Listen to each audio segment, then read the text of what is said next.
for what I am, and I think you better have too. You know, honey, I'm okay, you're okay.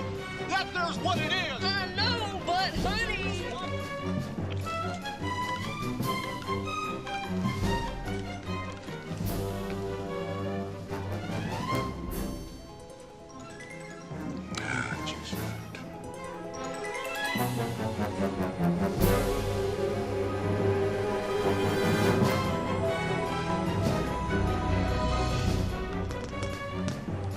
I need a map.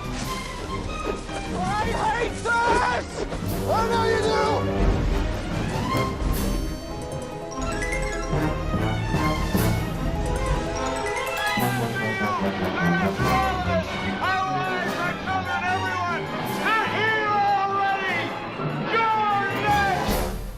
We're here already. See, he was warning them about us, I think is the problem.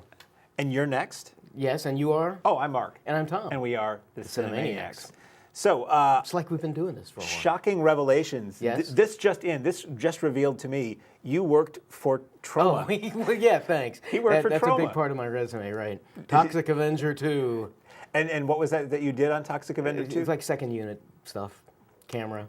So would your name appear on the Toxic Avenger 2 credits? No, that's behind. They only because that was technically at the time I was union, so I wasn't supposed to be doing that. So no. So now you know. I got some pictures someplace. I don't know. When this man's all highfalutin about cinematography and subtext, he knows his stuff, and ethereal whatnot. Man worked for Troma once. Just look at it that. humbles you. It makes you a man of the people, I'd like to think. That's right. Very strange people. So we both saw movies this week. Yes, quite a few, it appears. I apparently saw more on the list than has been the case the last few weeks, not for lack of trying. Would you care to start, or should I? I'll be happy to. Please do. Okay. There we are.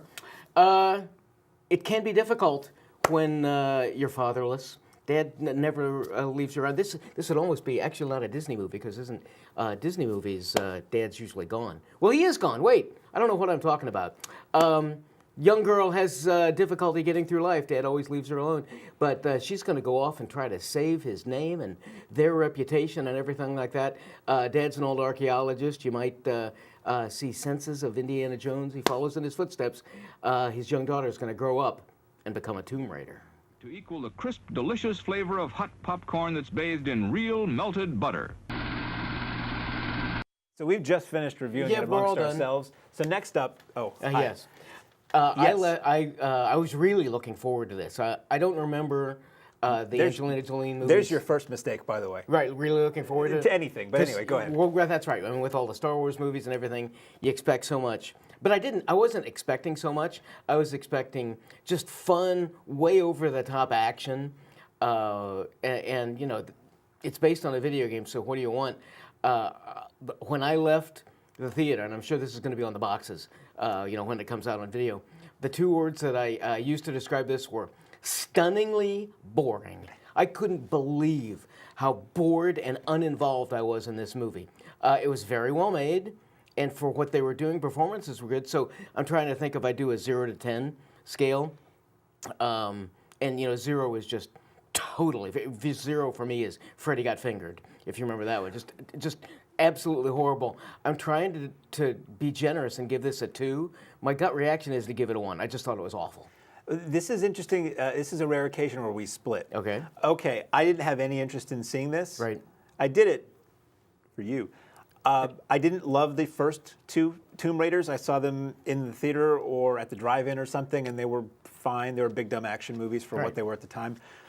So I was expecting yet another big, dumb action movie with incomprehensible visuals anytime anything exciting happened. Okay. And I got half that. I may wind up talking about this longer than the rest of the movies that we talk about, except for the last one today. I thought this was interesting in that this is a sort of a real-world Tomb Raider, so to speak. I thought this took a far more realistic approach to this scenario and storyline than the movie would do. Right. Like I can see that. They set her up at the beginning of the film as she's young, she's lean in terms of her living situation and physically, and she does, like, you know, MMA boxing for fun, and then that comes into play later. So when she's engaging in fisticuffs, you believe that she can really do that, and it's pardon my tongue, she gets her ass kicked a few times in the movie too, like the old Connery Bond films. There was always one scene in a Connery Bond film where he was going to get laid out by somebody. A lot of the physicality that she does is not unbelievable. Some of it is close to that, but it's not like somebody's jumping off a moving train onto a helicopter while wearing roller skates on fire, covered in Vaseline. It's not like ridiculous stuff. And so is it the film's fault, or is it my fault that I was expecting that? I was expecting the over-the-top, just kind of fun comic booky video game stuff. That was probably you and the film industry at fault for that expectation, I think. I went in with no expectations. I thought it was just going to be bad. So, and I didn't know what to make of our star, because I didn't know her from anything. And she doesn't look like a typical action hero. She's very, very lean and physical, as opposed to, you know, more stereotypically pleasing to the male eye, shall we say. It took me a while because I didn't find her terribly charismatic at first, and she's unsure of herself, which I thought was interesting. You're seeing Lara Croft. This is yet another going back to zero for this character, which is not necessary for franchises, but they do it anyway. So what I found interesting about this movie is that she wasn't cracking one-liners the whole time and being a, you know, unstoppable badass. She wasn't sure if what she was going to do was going to work or not. There was a lot of indecision. There was a lot of fear. But did you care about her? Did you care about Dad? Did you feel any peril? Well, maybe not. But at least it was presenting me with a female action hero in a way that I didn't expect for a Tomb Raider movie. Fair enough. I think it sets up for the next movie for her to be, you know, brazen and badass and riding motorcycles on the wing of a plane and all kinds of stuff like that. Walton Goggins as the bad guy in the film. I'm a big fan of him from Justified and a lot of other things, so always nice to see him. And even he is portrayed fairly realistically. He's not like this guy who turns into a superhuman or puts on a robo suit or anything ridiculous like that. Save it for the second or third movie in the series, I'm sure. Overall, I would say I liked it. That might be because I saw like 5 movies this weekend and didn't really like any of them. So maybe I disliked this one. I disliked this the least, perhaps. I was struck relative to your comment, and I'm always kind of sensitive to this anymore when there are battle or action sequences about being able to figure out. I had real difficulty, and I said that this was well done, but the way this was shot, there are several chase scenes. There are lots of battle scenes. She bands together with a friend of hers who is the guy who on the boat who helps bring her here, and so he gets captured, and so they get a whole bunch of people who are captured to help fight the bad guys. And I had real difficulty figuring out who was who during a lot of that. That's a shame. And this is... Did you have that too? Damning by faint praise. This isn't the worst example of the disease, but it's still present. Right. There's a sequence in Hong Kong where she's looking to find the guy who ultimately becomes her helper in the film. And it's a chase through like the boat dock, the junk boat dock areas. And it's multiple people running through these boats, and it's kind of interesting. But the point of view you keep seeing is not the most interesting or best way to convey what's going on. Like, I wanted an aerial shot, and you briefly get it, where you get a map, essentially, and you're like, okay, now we see the layout and where everybody is in relation to each other, then we go closer. Because otherwise it's just running. It's just a flurry of POV shots, and it's a mess, and you can't see it. And then when she ultimately does get into hand-to-hand stuff, most of the time in the movie, it's shot just okay enough to get a sense of what's going on, but not enough to be impressed. And if you think about the classic action movies, let's say Raiders of the Lost Ark for some reason. If you think about Raiders, there are action sequences where you remember every moment, every shot, and they're iconic, and they're burned into your brain. And we don't get that anymore. We get a flurry of I almost said the BS word. We get a flurry of crap where you can't see what's going on, and there are no like memorable, iconic action sequences very, very, very rarely anymore.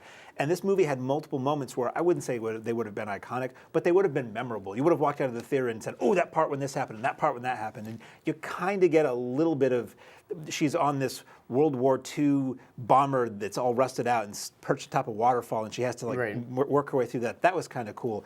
But when she comes down to the final, you know, MMA fight with Walton Goggins, it's done half in the dark. And I'm just like, who's doing what here? So I thought this was entertaining as a matinee. I'm not very demanding when I go see a Saturday matinee or a Sunday matinee, which is the case here. I would see another one of these, and as I say, with probably too many things, I'd see another one. I just wish they would make it a little bit better than this one. So as for content, is this appropriate for kids? I think it's fine for kids. There's like no real violence. There's almost no profanity.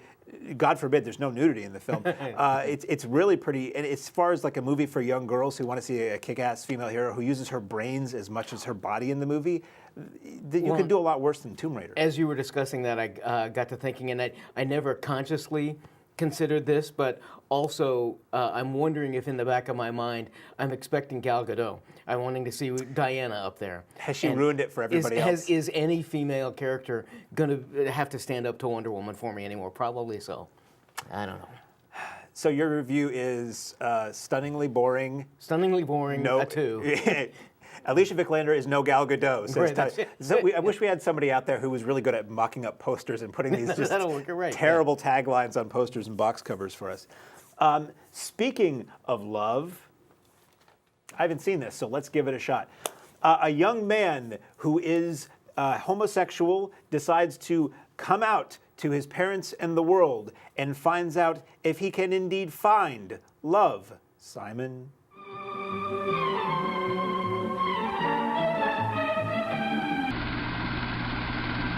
That looks funny. Yeah, unfortunately, I didn't get a chance to see this. I've heard good things about it, solid performances and everything. And I think it's interesting that, again, my growing up, oh my God, it was just the most horrible thing if you were found out to be homosexual. And I think it's positively telling about our society that these are almost mainstream. I think this is a little bit it's either too small a company that's producing it or too small a story, too intimate a story to be really widespread in distribution because it didn't come here. I'm going to have to seek this out, but I think I probably will. I'd like to see this too. I've heard nothing but good things, and I've heard it's just... Here's a review show where we tell you what we kind of heard. The word on the street about this movie. I read it on a wall somewhere. It was in a rolled up newspaper. I had heard this is really like a really sweet, funny romantic comedy. And right. I see enough heterosexual romantic comedies that are incredibly painful to sit through. I don't care what the orientation is, just give me a good movie. I know Chad at Keen Cinemas had said he tried to get this for Keen Cinemas, but the studio said the print count was too small. And I'm like, what's a print? It's digital. It's Wait a digital. minute. Oh, you couldn't run it off onto a $40 hard drive fast enough. I do wonder if they're trying to keep it a small opening, and as word spreads, make it grow bigger and recoup their costs better that way. I don't doubt this will work its way to our local town eventually. We just may have to wait for it. I know a lot of smaller things do come to the Keen Cinemas and the Colonial and the Latches. It just might be a few weeks after they come out nationally. Well, speaking of small, intimate love stories, yes. though, also set in the past, because in the 70s, I believe, wasn't it? We had some trouble at the Olympics, flight going over, an Israeli flight being taken over, and some terrorists, maybe like one of the earlier terrorist stories that caused some problems for some people. You had to get in there and save all of our athletes and everybody else involved. It's not going to be a real long time, but it's certainly not going to be short. If you're going to try to be victorious and rescue some folks, you're going to have to spend 7 days in Entebbe.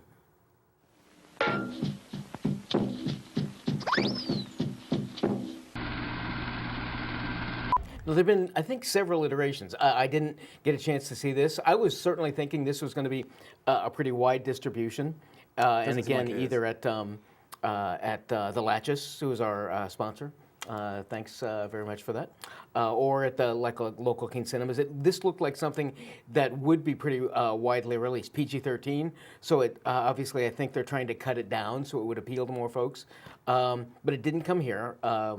Shorthand to say I didn't get a chance to see this. But I have the sense that we've seen. When I was growing up, there was an early one. I believe it was a TV movie called Raid on Entebbe. And then you'd mentioned a Chuck Norris movie earlier. I could be wrong. I think the Delta Force, the first Chuck Norris canon films, Delta Force either is about that or heavily based on that incident. Okay. But I didn't see it either. I wanted to. So these last two have been our public services to you. As in, here's stuff that might be playing in your area, but we can't see. If you did see either of those, send us an email at movies@CheshireTV.org and let us know what you thought, because it's nice to know people are watching. Yep. So that's all that we saw in theaters that we're talking about thus far, and we will move on to that which is available on home video on the format, is. service, It's available on device video. of your choice. A lot of people having seen the next few movies we're Yes. talking about too. And I've actually seen all but one of these. So Excellent. I can actually speak with fortitude For and once. impurity. So first up is, you might have heard of this, you might not. There is a creature from a very dark lagoon or something somewhere that was brought into a science facility in the late 50s, early 60s, and a woman who is a custodian, this is a real smooth intro, woman who is a custodian falls for the beast, and she finds out that there is love within the shape of water. No idea. New hidden magic with conditioners. The first rich hairspray. So how many Academy Awards have we got here? It's Quite a few, I think. Very award-winning Yes. film. It's a monster movie. Yes. It's a dirty Essentially. monster movie. People should know that. It's a dirty monster movie. Yep. There's salaciousness like in the first scene of this movie. Is it rated R? Well, there's nudity. has to There's be. full frontal nudity, right? Yeah. But I don't remember a lot of language, really. There's some gross violence here and there. Yeah. Yep. And there's some fish fornicating in the film. Very good. Fish fingers. Copyright that. He gets a so- quarter every time you say that. So I'm not a huge fan of Del Toro. Right, I nor think am I think I like him. His stuff's And always fascinating to look at. They're gorgeous to look at. I like the worlds he creates for the most part, Mm-hmm. and he and I we like the same thing, so it's hard not to like the guy. But there's never been a Del Toro movie until now that really connected with me very much. Okay. Like they always had like Pan's Labyrinth had some very creepy, strange moments. Devil's Backbone had some cool moments, but there was always something about it that I never connected. Right. Going back to Mimic. This one connected with me a lot more. Visual design is gorgeous. The world of the 50s or early 60s that it creates is so like complete and real, and it all plays with aqua tones. Like there's a lot of green and blue subtly in all the sets. The music, every aspect of the visuals are amazing. The creature is pretty much the creature from the Black Lagoon with some subtle tweaks. And Sally Hawkins is really good as this mute woman who falls for the fish. And I mean, all the cast is good. They were all mostly nominated for various awards, rightfully so. It is not a movie for kids. It is not a movie for, and this sounds weird, it's not for normal people. Anybody who wants to see this because, ooh, it won a lot of awards, it must be this wonderful film. It's weird. It is. Yeah. It is weird. It is gross. It is to some probably perverse, violent, but pretty beautiful and cool at the same time. It's like people talk about it, or they ask me about it. I say it's like erotic fan fiction Creature from the Black Lagoon story, which is pretty much what it is. I liked it a lot. I would probably watch this again. It was amazing on the big screen. I feel bad for anybody who don't get to see it that way because of these giant sets Right. and all the Yeah. detail are going to be lost on TV. But I think people who are open to strangeness and especially who like horror or monster movies really should give it a shot. Yeah, I thought I'll agree with everything you had to say. I appreciated it probably more than I enjoyed it, both from my a filmic background and just as you mentioned, visually. I think it won for production design, and it's just lovely to look at. The performances throughout are really solid. Sally Hawkins is very good. Richard Jenkins, I've always liked him as a supporting actor. I was surprised that he got a nod because I didn't think he was in it all that much. And I actually mentioned that, I think when I was on the radio separately, about Octavia Spencer's role. But then I rewatched it, and she's in it a lot more than I'd remembered. She's always good. So the three of them got nods. It's just, for me, it's, and for anybody else, my comment is, I think this is one of those, if you like the look of particularly the look of the trailer, that's what you're going to get throughout. You're right, that it's just a very bizarre film. There are a couple of, for want of a better term, there's a dream sequence that, in my opinion, is laugh out loud funny. In the theater, I started to doze, not the movie's fault, Right. and I kind of spaced and I looked up and I'm like, what is going on? You were Wait, is this there. the same movie? You're right. It was funny. But I showed it to my wife, Walter, my younger son, and I had seen it before, so we all watched it. And I started to laugh again, and I think for some reason it hit my wife as being serious relative to, because there is a poetry about it, and I think she took it much more seriously. So, but it's just, Del Toro is odd. If you know him, you're going to get something even weirder, less weird as you mentioned than Pan's Labyrinth, I think. But ultimately, I thought was Shape of Water Best Picture of the year. I kind of don't know, but it sure is running on all cylinders, and you get what you see, and I thought it was really fine. It's a good thing that the water the shape was never frozen, because that would have been very difficult for the fish. That's true. Who knows? Moving on. What are you going to do when you're trying your best? You want to be an Olympic athlete, and all of those hurdles. Not that you're hurdling. You might be kind of on the ice, as somebody recently alluded to. But you're going to be an Olympic figure skater, trying and trying and trying. It just can't happen because there might be people who are a little bit better than you. Well, maybe your husband will come along and take a little action. And if that's the case, I don't know how really to blend into this, so I'm just going to say the name of the movie is I, Tonya. Every cup tastes good. It's fresh perked. Because it is fresh perked. Oh, I like it better. All these movies coming out that reflect back on my childhood. I don't. Your figure quite, skating championship yeah, past? Right, that was it. Your love of ice castles? But no, I mean, this was clearly a big thing. The Nancy Kerrigan, Tonya Harding incident, and living through it, all I remember from the press was that, oh my God, Tonya Harding, what an evil, she should go to jail and everything. And this movie doesn't make her a victim or but it's sure a lot kinder to her than I would have expected.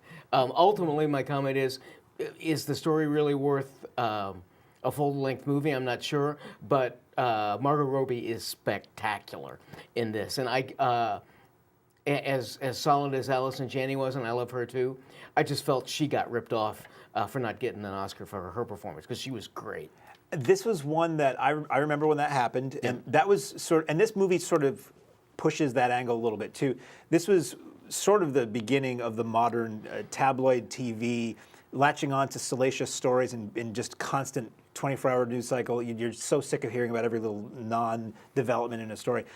When that started happening, I just tuned out. I'm like, I don't want to know about this. Same with the OJ thing. And now I'm finding myself, now that the stories have ended, now I would like to see a concise retelling of that story. Okay. Generally, I prefer a documentary, but this at the beginning is really interesting. It says, everything in this film is based on extensive interviews with Tonya Harding and her former husband, and sometimes they contradict each other, and so who knows who's the truth? This is what we were told.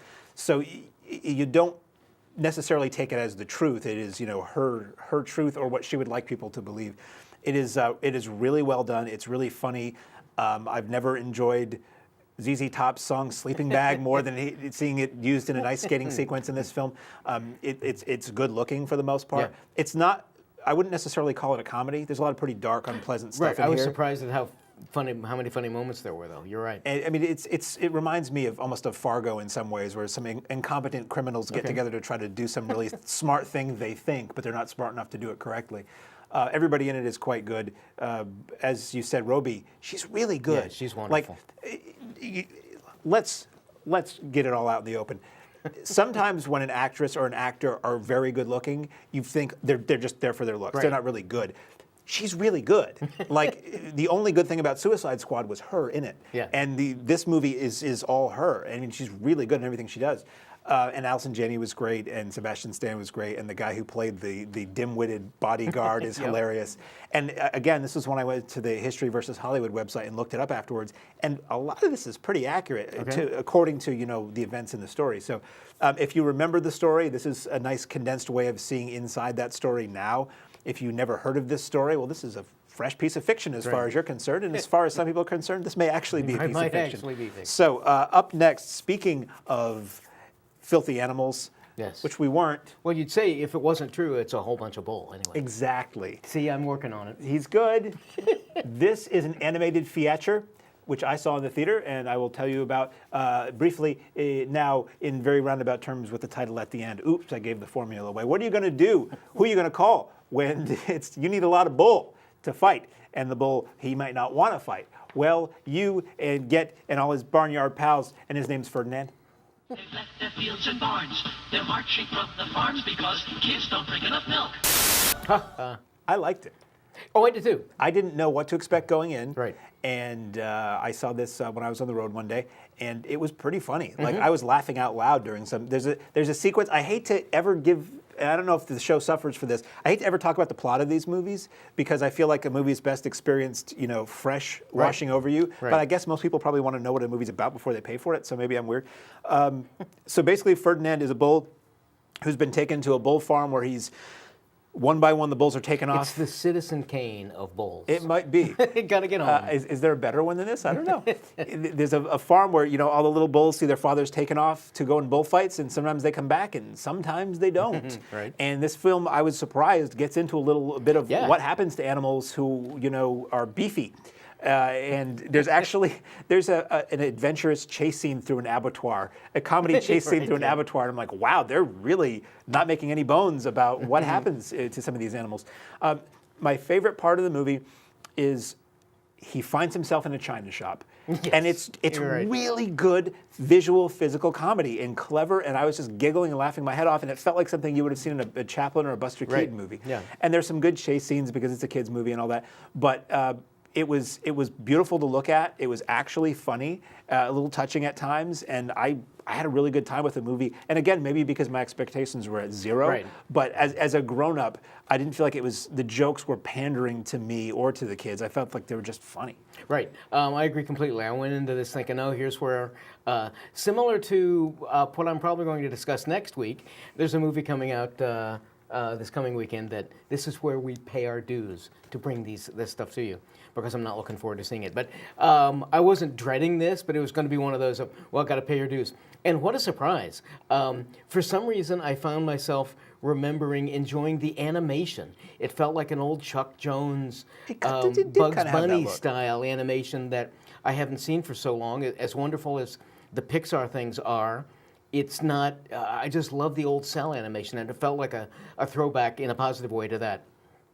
I don't understand, Senya is not a draw for me. I don't understand, he's got a great agent, I guess, because they keep, as you saw with the trailer, they keep marking it, ooh, Senya, he does the voiceover. Didn't do anything for me, but other than that, you're right, there are moments in this that are among the most classic of cartoon comedy. So ultimately, I was just really surprised. I'm always interested, as I know you are, in if something is clearly aimed at kids, is there anything there for the adults, or are you just going to have to drag through it? And I had a fine, enjoyable time throughout the whole thing. And didn't rewatch it yet, but I'm actually thinking about watching it again, get the family together to watch Ferdinand. Why not? Because it was so much fun. Yeah, it really was. That was really super, man. Yeah. You really went to bat for that one. There It's a wonder man, he keeps going. that in a flash he just did that. Aquaman. There, I'll just say Aquaman. That gets rid of all of them. The world's going to hell in a handbasket. Can anybody save us? You can get all of these other people together. Maybe just Superman could do it. I don't think so. Maybe Batman could do it. He's not even superpowered. He's a hero. He's not superpowered. Maybe Wonder Woman, maybe Aquaman, maybe Flash. I don't know. But maybe all of them together could help you as the Justice League.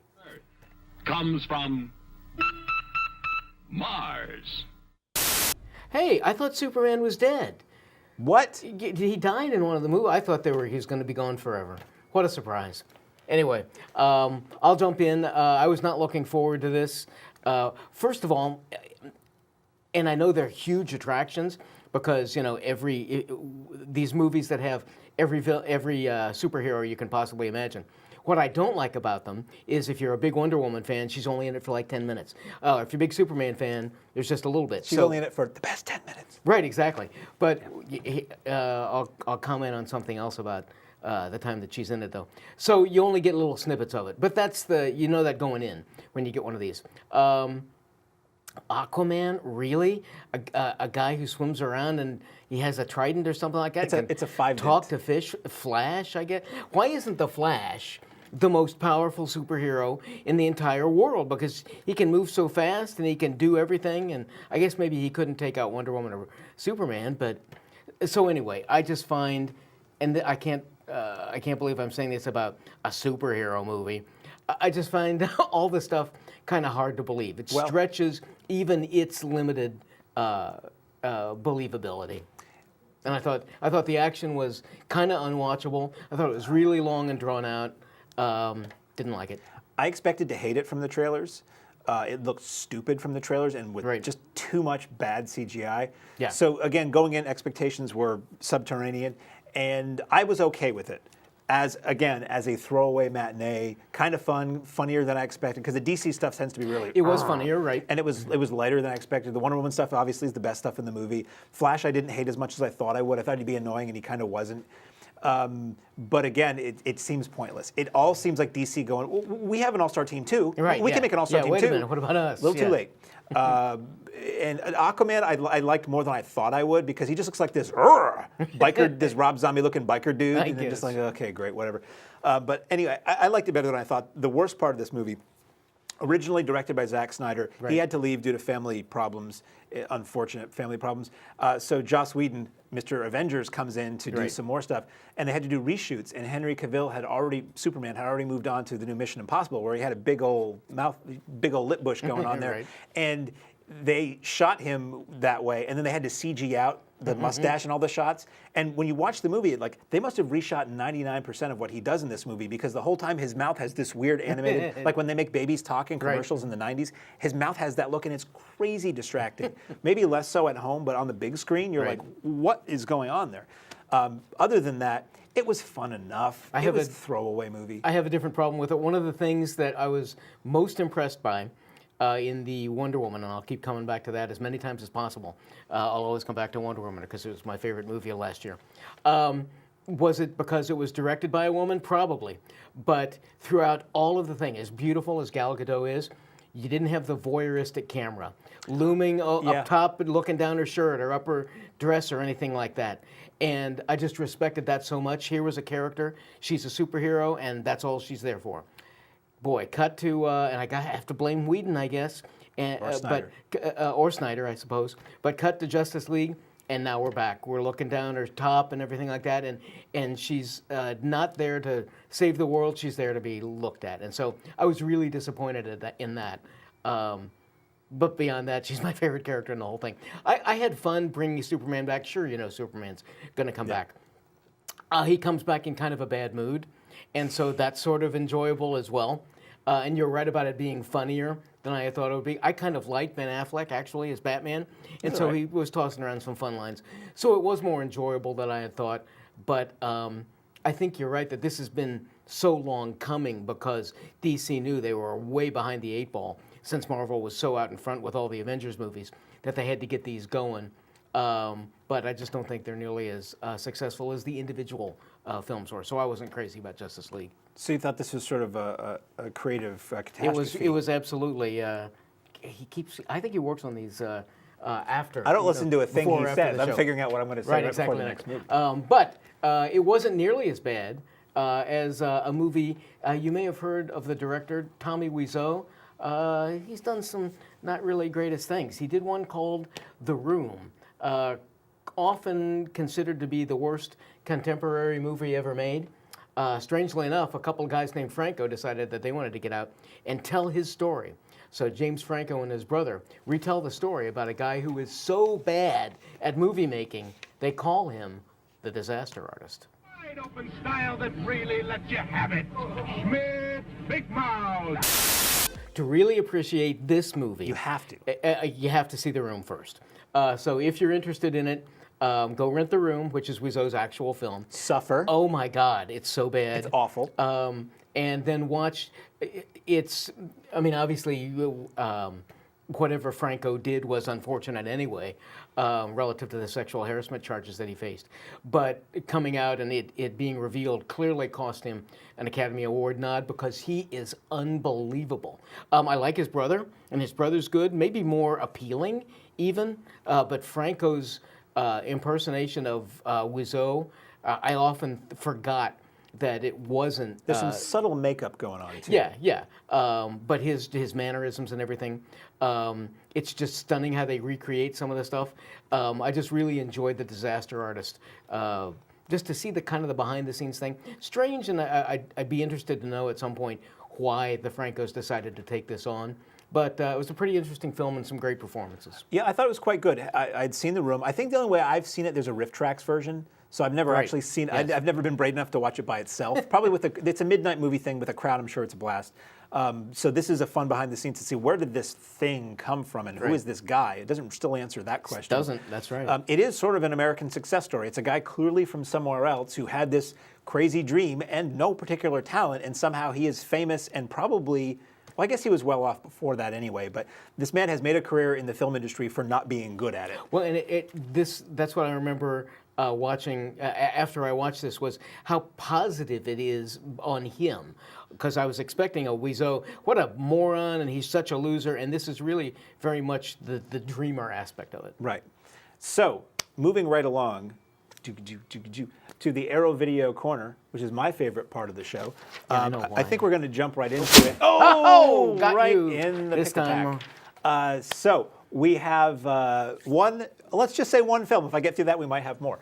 An early Robert Altman film, which I'd never heard of until recently. A woman goes on a country getaway weekend with her husband and sees many strange images. Oh, I said the title. Many strange things, damn it, here and there, which may or may not be real in Robert Altman's images. Car wash, make it look like new. Watch it in the car wash that lets you see right through. It's a great trailer. Robert Altman, really? Yeah. So this is How like strange. so atypical for Robert Altman. I mean, not the beginning of his career, but before he made all the movies that he's become known for. So you have Susanna York, for people of my age, Superman's mother from the original Superman movie, and Renee Auberjonois from Benson, or from Deep Space Nine, I guess later, for people of other generations. And she's this woman who she keeps seeing things, and you don't know, are these ghosts? She sees somebody who she said is dead who's talking to her, and then are these people really there? Are they hiding in her house? Is she crazy? Is it ghosts? Is it supernatural? Is it another dimension? What is this? And it's basically the story of this woman's schizophrenia and psyche unraveling over the course of this weekend, and it feels very creepy. And it's not necessarily a horror movie, but it feels like a giallo film. It feels like a 70s European horror psycho thriller kind of thing. Is it 90 or 120 minutes of the strange imagery that we got from the trailer? It is not as strange as the trailer. The trailer makes it look a lot more impenetrable art house than it really is. It's mostly Susanna York. It's very few characters and various people who she has had illicit relationships with or is currently having them with, and there's a lot of interpersonal stuff. And I don't want to say too much about it because it's not easy to describe the plot, but it's really good. It's an Arrow release, so obviously it looks great.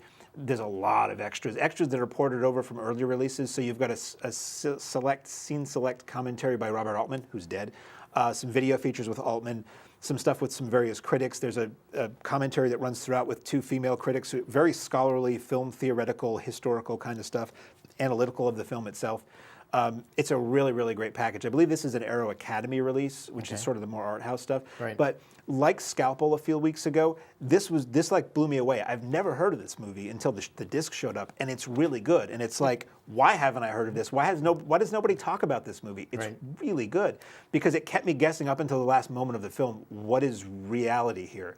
Like there are moments where she sees herself, and then from a distance, but she's dressed differently, and then the perspective of the story changes. And again, it's very hard to describe, so I'm not going to give you much in the way of a plot synopsis, but I thought it was really good and creepy. And I see a lot of horror movies, and most don't work for me, but this was like generally unsettling at times. And ultimately, Altman comes out and says, it's not a ghost story. It's a woman with schizophrenia whose mental state is fracturing. So I would highly recommend it. And I would say rent it, but it's not that easy to do anymore. So drop a couple bills and images is really good.